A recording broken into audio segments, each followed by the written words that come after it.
They thought firing me would make them stronger. 12 years of my life, my work, gone with one signature.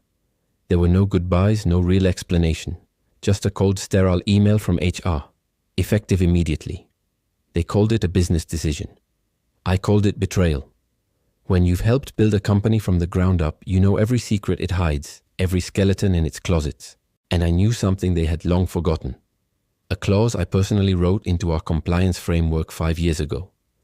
It was buried deep in the fine print, a fail-safe I designed to protect the company's integrity.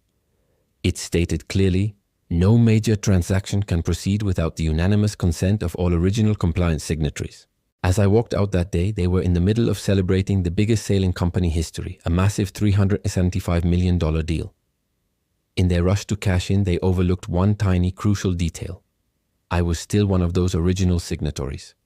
My consent was required.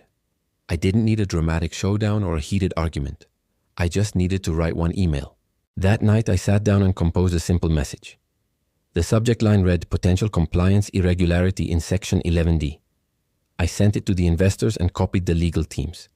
It was just one paragraph. No emotion, no anger, just the facts. By the time they pieced it all together, the damage was done. The sound of panic must have been deafening in that boardroom. Phones started ringing off the hook, investors froze the funds, and the buyers pulled out. The deal wasn't just on hold, it was dead. And the man who sat in my old chair? He resigned within 24 hours. They say revenge is a dish best served cold. I disagree. I prefer it signed, sealed, and delivered.